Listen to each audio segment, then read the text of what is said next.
നമസ്കാരം. പ്രധാന വാർത്തകൾ.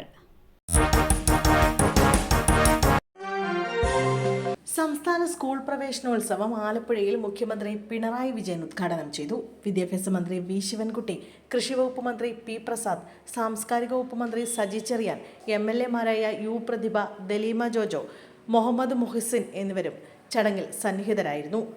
മുഖ്യമന്ത്രി നിലവിളക്ക് കൊളുത്തിയാണ് പ്രവേശനോത്സവം ഉദ്ഘാടനം ചെയ്തത്. 44 ലക്ഷത്തോളം വിദ്യാർത്ഥികളാണ് ഇന്ന് വിദ്യാലയങ്ങളിലേക്ക് എത്തുക. 1-ാം ക്ലാസ്സിലേക്ക് 2.5 ലക്ഷത്തിലധികം വിദ്യാർത്ഥികളെയാണ് പ്രതീക്ഷിക്കുന്നത്.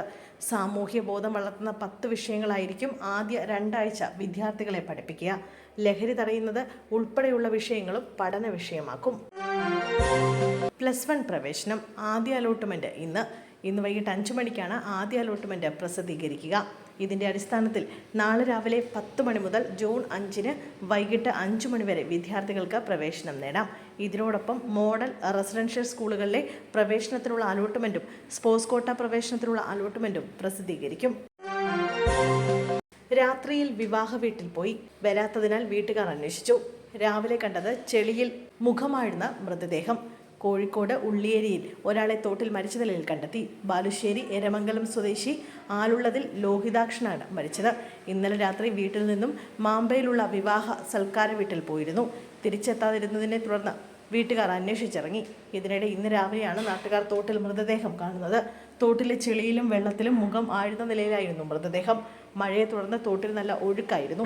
അത്തോളി പോലീസ് സ്ഥലത്തെത്തി മൃതദേഹം വടക്കല്ലൂർ ആശുപത്രിയിലേക്ക് മാറ്റി. ഇൻക്വസ്റ്റ് നടപടികൾക്ക് ശേഷം മൃതദേഹം പോസ്റ്റ്മോർട്ടത്തിനായി കോഴിക്കോട് മെഡിക്കൽ കോളേജിലേക്ക് കൊണ്ടുപോകും. മുന്നറിയിപ്പില്ലാതെ ഇംഗ്ലീഷ് മീഡിയം ഡിവിഷൻ നിർത്തലാക്കി. അടിമാലി ഗവൺമെന്റ് ഹൈസ്കൂളിൽ പ്രതിഷേധം.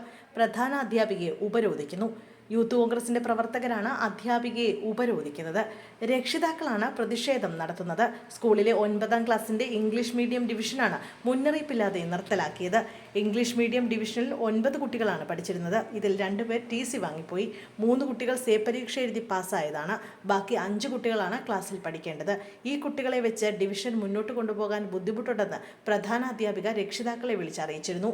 9-ാം ക്ലാസ്സിൽ മാത്രം 71 കുട്ടികൾ മലയാളം മീഡിയം ഡിവിഷനിൽ പഠിക്കുന്നുണ്ട്. 71 കുട്ടികളെ 2 ഡിവിഷനായി പഠിപ്പിക്കുന്നതിന്റെ ഭാഗമായാണ് ഇംഗ്ലീഷ് മീഡിയം ഡിവിഷൻ നിർത്താൻ സ്കൂൾ ആലോചന നടത്തിയത്.